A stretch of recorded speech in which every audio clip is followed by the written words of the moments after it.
Hi, hello, and welcome. I'm Greg Jacobs. I teach at Woodbury Forest School, where the 400 boys who attend here sometimes do some crazy things on dorm. But they don't drink bleach, they don't chew Tide Pods. Our students learn about and understand science here. A big part of how we teach science is to get students talking about science. The difference between talking about science and talking about most other subjects is that correct answers are determined by reference to experiment. We don't say everyone's entitled to their opinion. We don't say the teacher or the president told us the right answer, so you have to agree with that. We say, let's look at the evidence to see who's right. Our 9th grade conceptual physics class doesn't take a final exam. Rather, they work for 3 weeks on a set of AP level problems. They work in teams with a mentor from the AP classes to solve these problems 3 ways: conceptually, mathematically, experimentally. The students practice presenting their work in just 1 to 2 minutes at a whiteboard. On the last Saturday before graduation, I invite a bunch of examiners to the school. After some training, examiners work in teams of 3 to watch each student present their problems. Then, the examiners ask questions, deeper and deeper questions, to find out just how well the student understands each problem. The purpose isn't to play gotcha. No, the examiners are trained to engage in conversation, to give the student the opportunity to show off. The purpose is not to find out what the students don't know. The purpose is to find out what the students do know. We call this 7-minute presentation/conversation a physics fight. It's basically a thesis defense. The examiners don't assign grades. They do give scores, though. So we can declare winners, congratulate the top 10, the best on each problem, the best mentors. I invite all of you to come be examiners next year. You see, you're qualified to be examiner if you've passed a college level physics course. And so if you get a 3 or above on the AP exam, you have passed a college physics course. And I'm very serious. I need 54 examiners next year. Contact me next March and I will give you an invitation. So why am I telling you about physics fights? Because you need to be having them right now. In class, on Twitter, with your friends. You cannot learn physics alone. You must engage in friendly physics fights, fights where it's totally okay to be wrong, but where you correct the mistakes that you discover in your reasoning. Imagine how you'd feel about taking today's question and presenting it in 1 to 2 minutes at a whiteboard, and then engaging with examiners about it. When you say, yeah, bring it on, then you are ready for May 14th. To the physics.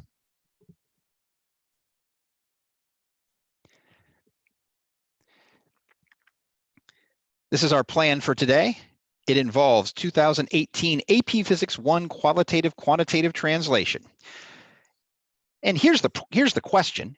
It's about an angular velocity versus time graph, so I thought I would put up first the velocity time graph facts. The big deals here are to determine how fast an object is moving, look at the vertical axis of the velocity time graph. And to determine which way the object is moving, look at whether the velocity time graph is above or below the horizontal axis. And then acceleration is the slope of a velocity time graph. So let's go to the first problem. This is a disk. If you can see me in the corner, it's basically this. This is my setup right here. We've got a disk, it's rotating, and we know that while the disk is spinning, there is friction that exerts a constant torque on the disk. And we want to make an angular velocity versus time graph. Let's start there. On an angular velocity versus time graph, the vertical axis indicates the speed. We were told that the initial speed was omega naught. We also were told that the initial speed is counterclockwise, which is considered positive. That means that the graph should start above the horizontal axis. So there is your initial speed. We are also told that the disk comes to rest at time t1. So right here, the disk comes to rest, vertical axis value of 0. How should we connect those points, with a line or a curve? Well, the angular acceleration is constant. How do I know that? Because the net torque is constant. The frictional torque was told to be constant. So I need a constant slope to this graph, which means a straight line. Now, when you draw this, if you are drawing this and taking a picture, or if you take another AP exam next year and you say, oh, wait, I forgot my ruler. Well, on one hand, you could say, well, don't forget your ruler. But okay, you forgot your ruler. Don't draw this freehand. Use something else.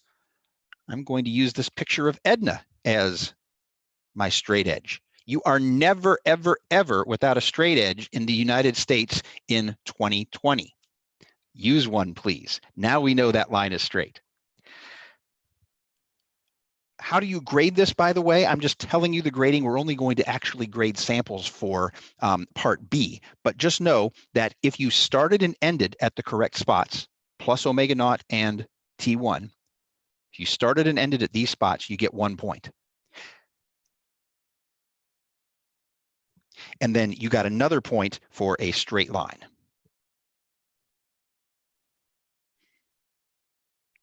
There's the grading. Okay, what about the angular acceleration? The angular acceleration is the slope of the graph, which is always the same. So I should have a steady angular acceleration. I should have a horizontal line here. Is that, you are asking, is that angular acceleration positive or negative? I wish you wouldn't think in terms of positives and negatives. I know they're there. I like to think in terms of which direction is the angular acceleration. If the angular velocity was counterclockwise, the object was slowing down. When something slows down, our fact says, acceleration is opposite the direction of motion. The motion was counterclockwise, the angular acceleration was clockwise, which is represented by down here. So once again, we have angular acceleration like this. And that is worth 2 points. 1 point for the direction, and 1 point for the horizontal line.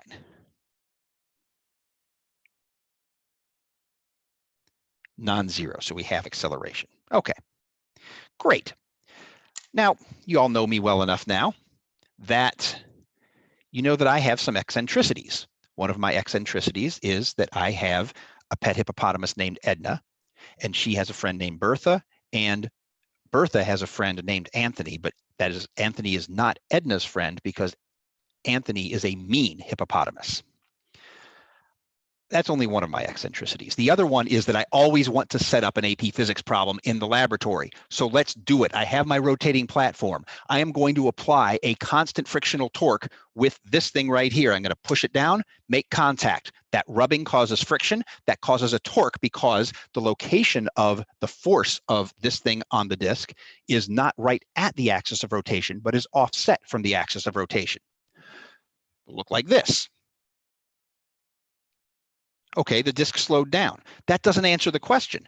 The question was, make an angular velocity versus time graph and see whether that actually is a straight line. Well, we can do that. I have a photo gate here. I have 2 flags right here. These 2 flags will pass through the photo gate. As each passes through, the photo gate will determine the speed of the disk, the angular speed of the disk. It's kind of tricky because these things are, if these are even like 1/4 of a millimeter off, then I'm going to get a slightly different velocity, but this is going to work pretty close. So let's see what we can see here. I'm going to start this, let it go a few cycles so you see it has a approximately constant angular velocity. And then I am going to apply the frictional torque, and we'll see if we get what we said we were going to get.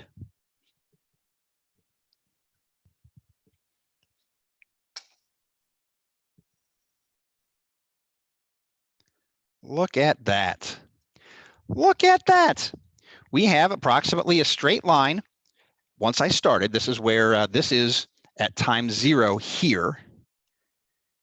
And then this is at time t1 up here. We didn't get all the way to 0 because this thing can't read. The photo gate can't read when this thing is at rest. It can only read when things pass through it. But we have essentially a, whoops, there we go. We have essentially a straight line, and I can take the slope of that line. It looks like it's 0.35 meters per second, 0.34 meters per second. Good enough. What does the acceleration time graph look like? Before I show it to you, I need you to understand that I'm only looking at instantaneous accelerations, and this gives me some weird stuff because to find acceleration, this photo gate is calculating the difference in speeds and then dividing that by the time interval. Great. But when the second flag goes in, it thinks there's a time interval equal to the time it takes to go all the way around.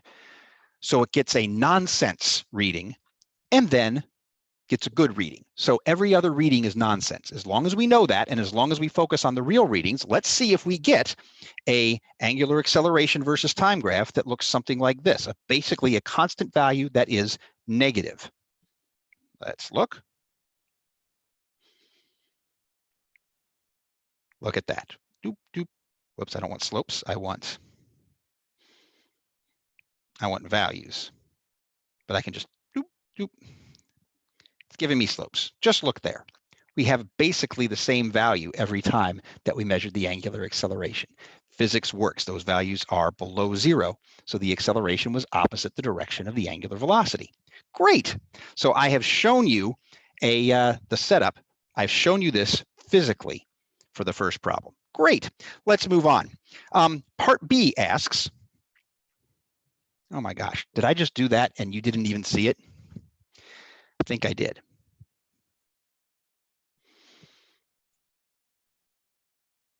Sorry, the camera didn't switch when I told it to.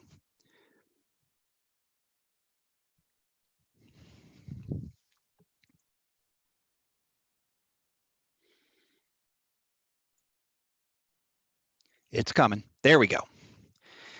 Here is my velocity time graph that didn't show up when I said it was going to show up. Right here is where we started. That's time 0. We notice that we have a pretty much straight line, and the slope of that straight line was 0.34 meters per second. Then I showed you the acceleration graph, and the acceleration was basically the same every reading we got. And those accelerations were in the below zero portion of the graph, the clockwise portion of the graph. Physics works. I'm glad you got to see it this time. Now let's move on to our next thing. The magnitude of the frictional torque is T naught. That's really a tau naught. I'm going to pronounce it T just so I don't sound like I'm being too pretentious about my Greek, but that is an actual tau representing torque. Derive an equation for the rotational inertia of the disk in terms of these variables and physical constants. All right, there are several ways to go about this. I'm going to show you 2 of them that were both very common.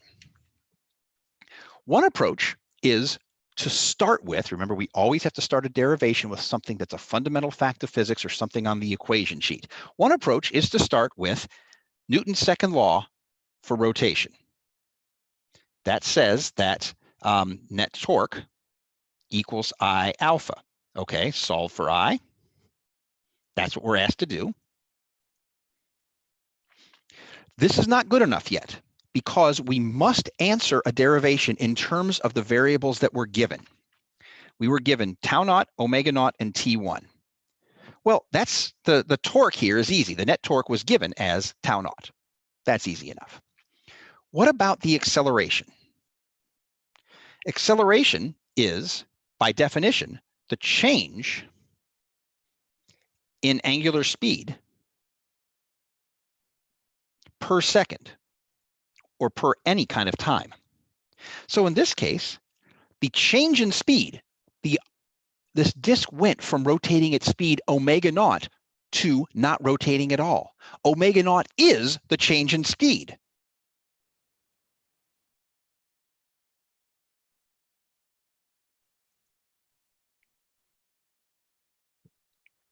And here, the time for that to happen is not just T, but T1. So I'm going to plug both of those in here.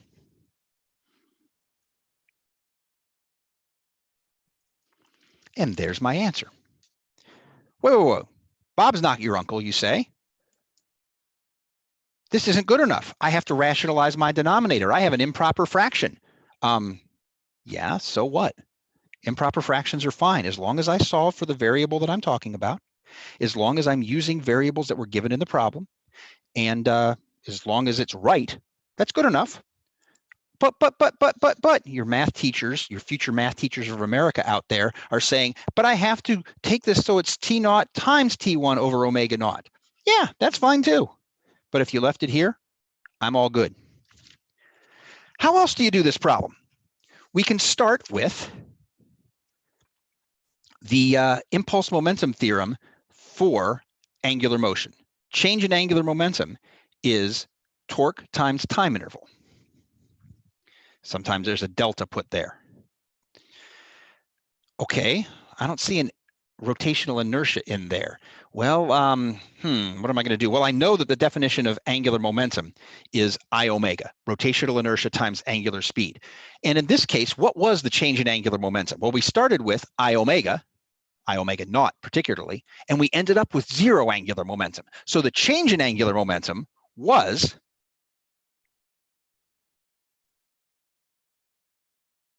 I times omega naught. The torque was tau naught. And the time interval was given as T1. So I can rewrite to say I omega naught equals tau naught T1. Solve for I. And that's good. Either approach is acceptable. How are the points awarded? Didn't matter which way you went, as long as you did one of these. 1 point for using Newton's second law, 1 point for using the definition of acceleration, 1 point for the answer. Or 1 point for using the impulse momentum theorem, 1 point for the definition of angular momentum, and 1 point for the answer. This one I do want to show you 3 samples. I'm going to leave this down here. I'm going to bring in Bertha. No, I'm going to bring in Edna first. Yeah, here we go. Edna, you're coming first. Edna is going to grade this one. I have a beautiful new piece of fan art from Alderscary. Thank you so much. It's Anthony, Edna, and Bertha all grading, and notice that they're grading and using this as the table for their grading. It's really awesome. So Edna is grading this one, and she says they used the angular momentum method, and she says they get the point for not just writing this, but using this. If you just write those things there, that doesn't get you any points because the rubric says you must use these in a derivation. But as soon as you do anything with these equations beyond just write them from the equation sheet, you get those points. They used this equation here. They used this equation here. So 1 point, 2 points. Did they get the correct answer? Yes, they did. 3 points. Good job, Edna. Bertha, you want to grade one? Let's try it. This one's harder to see. The scan wasn't great. Josh talked about that the other day. Practice with your camera and get some good scans. This person is using I equals tau over alpha. Well, that's just a rewrite of net torque equals I alpha. And they used that. So that is the first point. Bertha also says that they used the definition of angular acceleration by using this equation that's on the equation sheet. This here is basically saying that angular acceleration is the change in angular speed per time. That's totally fine too. That's the second point. And the third point is for the correct answer. But what'd you say, Bertha? Oh, you're right. Look carefully. They have omega naught in the denominator, but, and it's kind of hard to see on this scan and it's hard to see there, they just put this. They didn't put the subscripts. Those subscripts matter. This isn't just any old torque, any old time. In this case, they told you it's T naught and T1. You got to use the variables that they gave you. So that is not the correct final answer. 2 points out of 3. All right, Anthony, you want to grade one? Sure. All right, Anthony, let's take a look. Which approach did they use? Anthony says they used Newton's second law for rotation. That is 1 point, definitely. Did they use the definition of angular acceleration? Well, they say omega alpha equals omega squared over r. Isn't that true? It's not. That is the centripetal acceleration equation. That's not the change in angular speed equation. That does not get credit here. We need to have the definition of alpha as change in angular velocity per time. So that does not get the point. And is their answer correct? It is not. So 1 point total. Notice though, you still get 1 out of 3 for starting in the right place and trying to go somewhere. That's not bad at all. All right, good job, Anthony. Thank you for grading that for us. Moving on. Part C, we have another experiment. Same deal, we start in the same way that we started before. But this time, halfway through the motion, we start dripping some oil on the axle. What does oil do? It reduces friction. So we find that every time we drop some oil on there, we reduce the friction even further. We just keep reducing the friction force, which means we reduce the frictional torque. And now we have to make the same graphs we made before. Well, the graphs are the same for the first half as they were previously because, all right, Edna, you can help out this time. Nothing's different. We have the same initial speed and the angular acceleration is the same as it was before. So the graph looks identical in the first part. Similarly, the angular acceleration started off some value. There we go, just like before. The only difference happens after time 1/2 t1. Well, what happens? The frictional torque decreases. We reduce the net torque. Well, by Newton's second law for rotation, since we reduced the net torque, we reduced the angular acceleration. How is angular acceleration represented on these two graphs? On the left-hand graph, angular acceleration is the slope of the graph. So that means the steepness of that graph has to get less steep. I don't want to talk about positive or negative or values. I just want to say the graph is going to get less steep. How does this graph get less steep? Well, we need a curve of some sort. Something where the slope decreases the whole way.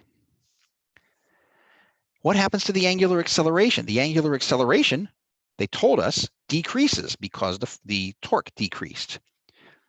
Doesn't necessarily get to zero, we don't know, but something like this. The angular acceleration might end up at zero, might not, we have no idea.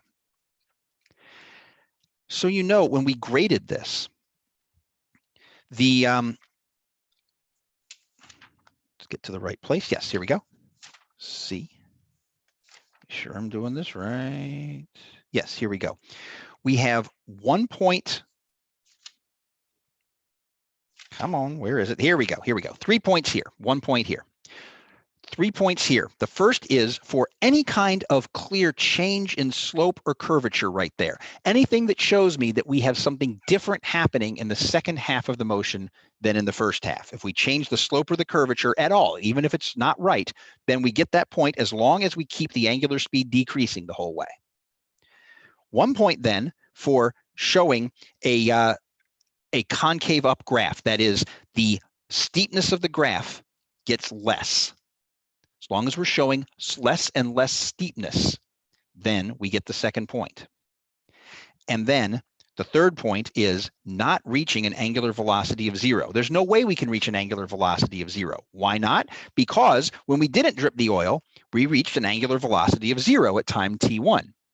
By dripping the oil, the angular acceleration is less, the slope of this graph is less, and there's no way that this graph gets all the way to t1. It doesn't matter where this graph ends up, as long as it doesn't end up at velocity equals zero. And finally, for the angular acceleration graph, it's simply 1 point, and the 1 point is for, do you have an angular acceleration that decreases its amount? It can reach zero, but never goes into the positive angular accelerations. The angular acceleration never switches direction. Anything, straight line, curve, you could have done this, as long as we stayed at zero the rest of the way. As long as the angular acceleration decreases, and then either doesn't get to zero, or if it gets to zero, remains at zero, we are happy campers. What do you think I'm going to do next?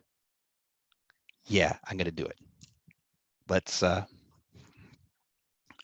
put this up here. How am I going to reduce the force of friction? I'm not going to drip oil. That's going to be messy. What I'm going to do is I'm going to push down here, and then I'm going to just pull up a little bit. I'm going to reduce the normal force here. I'm going to reduce the downward force so that the force of friction will be reduced from what it was.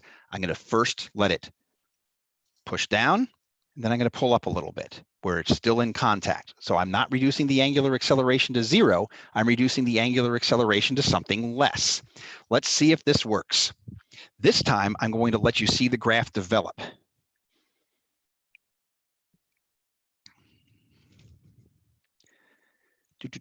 Switch camera. There we go. Let's see if this works. Get it going.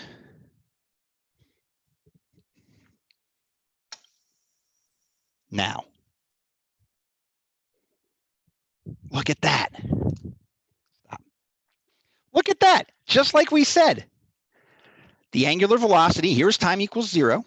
The angular velocity dropped straight line on the angular velocity versus time graph because the net torque was constant and so was the angular acceleration.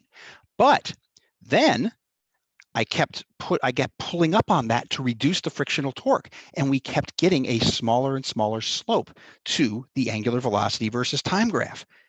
What does the angular acceleration graph look like? Once again, we get a baloney reading every other point, but we look here, we got essentially a constant acceleration, and then less, less, less, less, less, less, less. Isn't that beautiful? Yeah, the stuff that we do on these exams, they can be set up in the lab. The only things you can't set up in the lab in AP Physics 1 generally are the gravitation problems. And if anybody can do those, I'm going to be very impressed. All right, finally, on this problem, not that yet. Yeah, the quantitative translation piece. The student is trying to mathematically model the torque. And they give you these two equations. And I know that half of you are looking at this saying, "Wow, I'm not in calculus. What the heck kind of equation is that?" Stop. It's just two equations. Nothing's going to be particularly complicated when you're doing a quantitative translation. All you're asked to do is to do a thought experiment, or a real experiment in my case. Think of a problem experimentally, look at mathematics, and show what features of the mathematics match or do not match the experimental reality.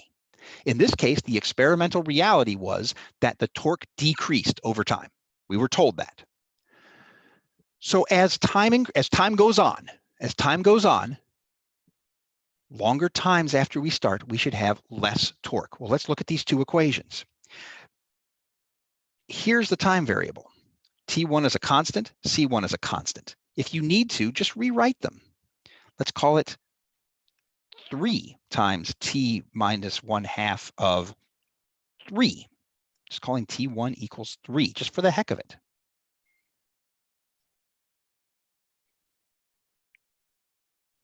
Who cares? If that makes you feel better, do it. Now, everything's a constant except for t. As time goes on, that is, as this t value gets bigger, what happens to, this is the torque, what happens to the torque? Well, as I get bigger and bigger times, try plugging in 1 second and 100 seconds. At 100 seconds, this number gets bigger, so the torque increases. Here, the time variable's in the denominator, so a bigger time makes for a smaller torque. Plug in 1 second and 100 seconds and see what happens. So in our brief explanation, you only get one sentence. You need to make reference both to reality, that is experiment, and to mathematics. I would say something like, in equation 2, since the t value is in the denominator, more time means less torque. Done. Full credit. Or you could attack both of these and say, well, in the first situation, more time meant bigger torque. In the second situation, more time meant less torque, so we got to go with the second one. That works. The only thing that's not good enough is to just repeat what the problem says. Hey, as time goes on, there should be less torque. Well, that's true, but how do you know from the mathematics that this equation's better than that one? You have to either address both equations and show why one works and the other doesn't, or you have to address that equation and show why it works for the full credit.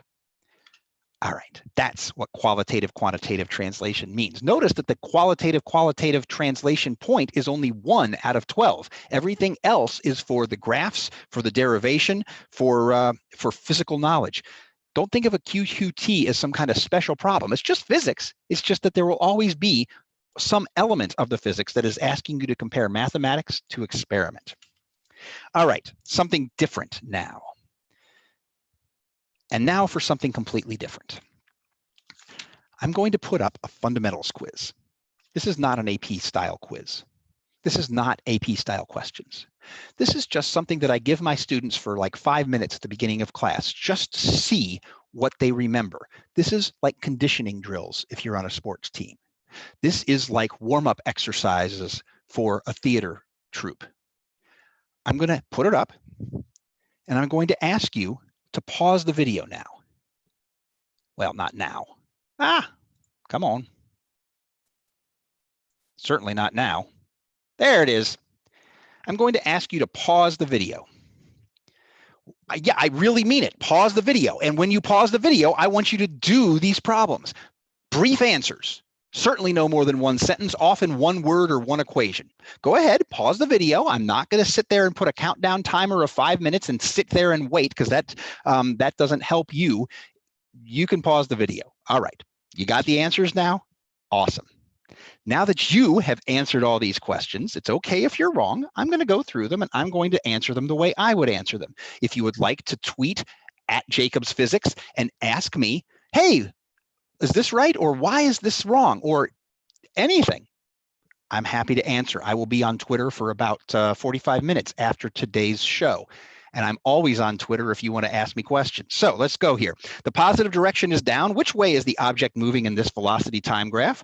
Well, if the positive direction is down, velocity time graph, the direction of motion is determined as by which side of the horizontal axis we're on. That means these are down directions and these are up directions. Since the graph is below the horizontal, the object is moving up. In the velocity time graph, is the object speeding up, slowing down, or moving at constant speed? The vertical axis determines the speed. Initially, we have some speed. At the end, we have 0 speed. So the vertical axis values get closer to 0, and thus the object is slowing down. All right, new kind of graph. On a graph of force versus time, what is the area under the graph?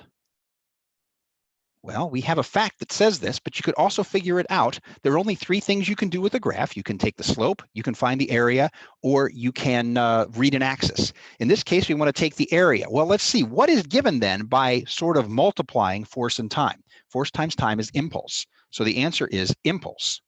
If you put change in momentum, that's the same thing. If you just said force times time, that's not good enough. Impulse or change in momentum.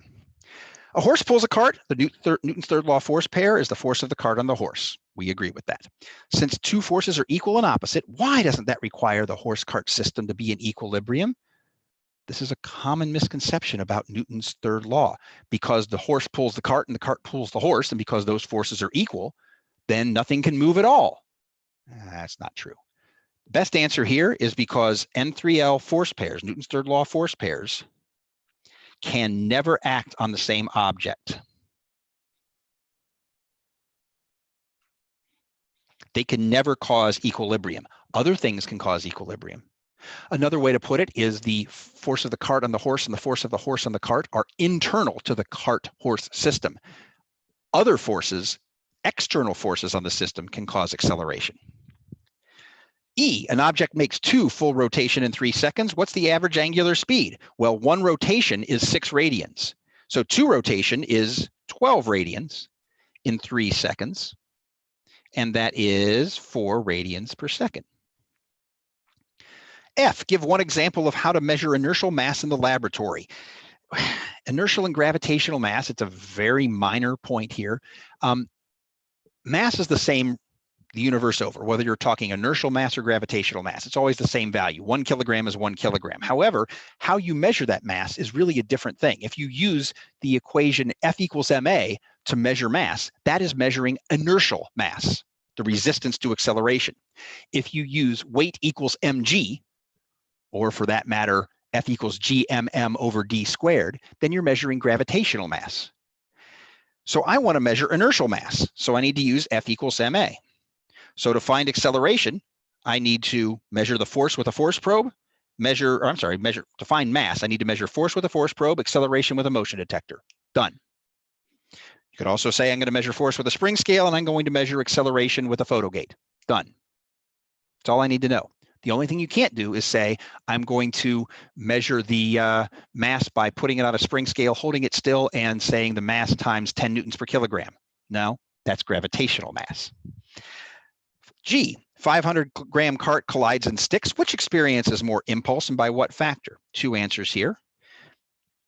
This is the impulse momentum theorem. Change in momentum, the impulse, is equal to force times time. So let's say impulse is force times time. The force of one cart on the other in the collision is a Newton's third law force pair. They are equal. The time of the collision is the same for both. What? You're saying that the big cart collided for a millisecond and the little cart collided for 10 milliseconds? That doesn't make any sense. It's the same collision, so they take the same time. Therefore, the impulse is the same for both. Okay, well, what about change in momentum? Isn't that another way to think of impulse? Well, it is.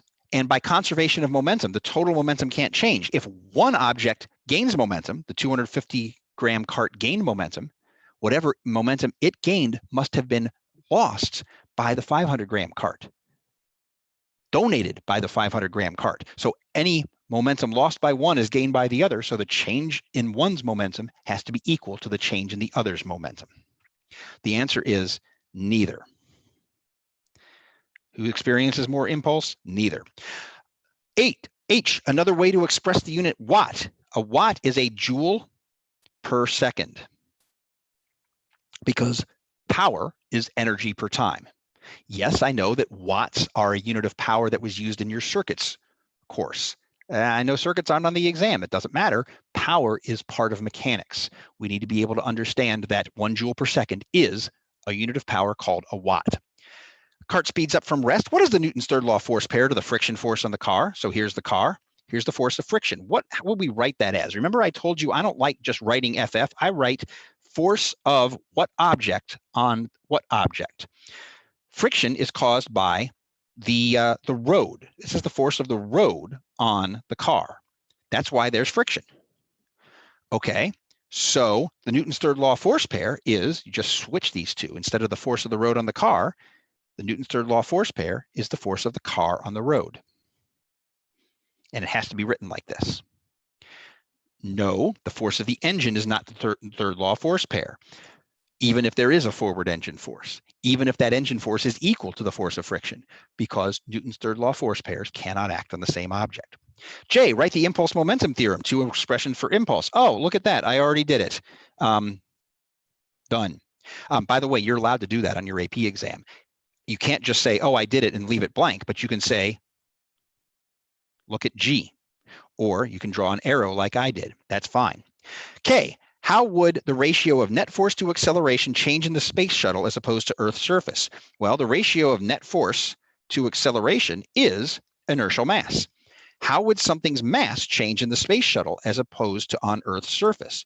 Well, you could be really tricky and say, well, the space shuttle program has been discontinued, so you can't do that. Maybe I should have said the International Space Station. Ha, gotcha. No, that's not how the AP exam works. There are no trick questions. No, mass is the same the universe over. My mass is about 100 kilograms. The only way that changes is if I cut off my arm, or if I eat an enormous double extra large pizza with pepperoni on it, which I might be doing tomorrow night. But that's not going to change my mass significantly. Mass doesn't change no matter whether you go to the moon or whether you go in the space shuttle or you go wherever. Mass is a property of an object. It tells how much material is contained inside it. So the answer is it doesn't. All right. This was fun. I'm going to give you a couple more of these next week. Let's show you what's going on next week. These are the shows next week. All shows are noon Eastern, 9 Pacific. I will be here on Monday, Tuesday, Wednesday, and Friday. Josh will be here on Thursday. These are the problems that we are going to be doing. But now it is time to hear from those of you who are on Twitter. If you would like to submit a question at Jacobs Physics, I got 5 minutes and I'm going to answer your questions right now. Let's go here so you can see me instead of just looking at my hover cam here. There we go. Now, what do we got here? Thanks to Brad Williams, as always. Shahad, he asked me, when I did the second graph, I said acceleration decreases. So why did the line go up towards 0 instead of going down to more negative numbers? Great question. I said the acceleration decreased because the net torque decreased. I'm always talking about amounts. What does a negative acceleration mean, Shahad? It means an acceleration in this case, the clockwise direction. Means this object slowed down. A negative doesn't have any intrinsic meaning. The direction has meaning. So when we say acceleration decreases, we mean the acceleration got closer to 0. The acceleration got smaller. So that means the acceleration values, as determined by the vertical axis here, have to get closer to 0. If the accelerations got more negative on that graph, that would have meant that we have more acceleration, more acceleration amount as time went on, more clockwise acceleration. That's not what happens. Folks, stop thinking about negatives. Everybody is thinking about negatives. As much as you can, phrase things in words using magnitudes, using amounts. The amount of the acceleration decreased because the amount of the net torque decreased. Therefore, the amount of the acceleration decreased and the vertical axis value, that is how far away that vertical axis was from 0, and I noticed you couldn't even see what I was just doing. The vertical axis values distance from 0 got smaller. That's why. Great question, Sharad. I very much appreciate that, Shahad. Let's see, I got time for a few more. And Cody, I answered your question too. Same deal. Don't think about positives and negatives. Think about the amount of acceleration increasing or decreasing. That's the same for velocity, displacement, everything else. Let's see. Wanda thinks that our new fan art from Aldiscary is absolutely adorable, and we appreciate that. Oh, here's a great one. Megna, I think I pronounced it right. Please let me know if I didn't. Says, would there be a difference in the points for part B if we included a negative sign on the answer? Let's go over here. And I will show you the actual rubric, because what she's saying is, if you actually did care about negative signs, then you would have gotten the negative sign on there unless you were very careful. Most people, where's my derivation points? Yes, here we go. Because in the derivation,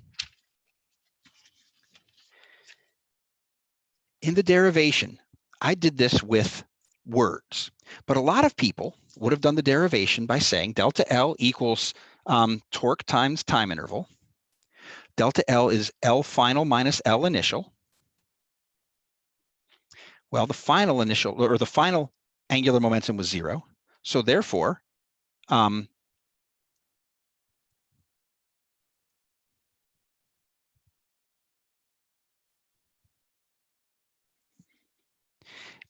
about that negative sign is the question. Okay, first of all, a negative doesn't make sense here physically. A rotational inertia cannot be negative. It's a property of an object. That's like saying my mass is negative 100 kilograms. What does that mean? It doesn't. So we know that negative sign is unphysical. Where did it come from? It came from the fact that I didn't consider the direction of the net torque as well. I probably should have, if I were doing everything properly, have a negative sign on the net torque as well. Who cares? Look at the rubric. This is the authentic rubric as published by the College Board. And I want to bring this piece to your attention. The point is still earned if there's a minus sign because you used a negative T naught or a negative omega naught. Should there have been a negative sign on the answer? No, because that's unphysical, because there should have been a negative sign on both sides of the equation. But who cares? That's not important to us. We didn't care. You shouldn't worry about it either. If you get an extra negative sign that you know is unphysical, just ignore it.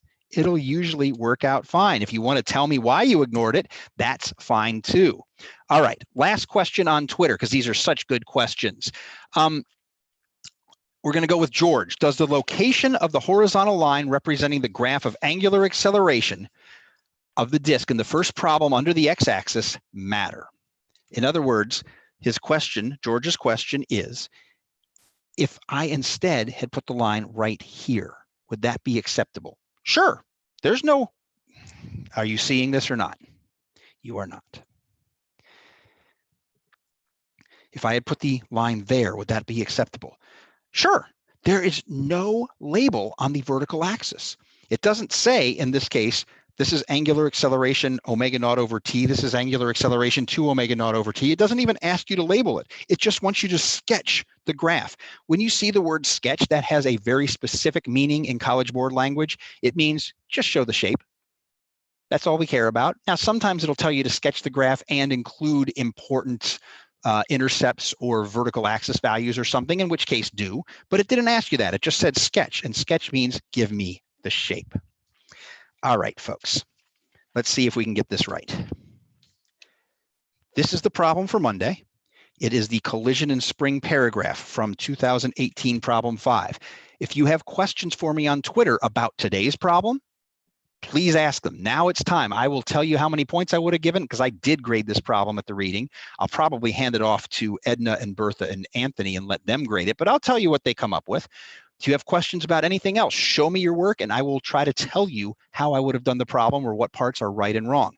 But this problem, no, I'm not telling you yet. No spoilers. This is for Monday. Do it and then join me on Monday to talk about it. So let's see if we can get this right. I'm going to put up in a few moments a screen that tells us, that tells you clicks to link to the Advanced Placement YouTube channel. That allows you to subscribe if you would like. It'll link you to the playlist, the entire Physics 1 playlist. It'll link you to the next video in our sequence. I'm going to put that up in a moment, but I'm going to leave you first. So right now, for my friends, Edna, Bertha, and Anthony, and for my producer, Claire, for Josh, for all of us here at AP Physics 1, this is Greg Jacobs saying, so long, everybody.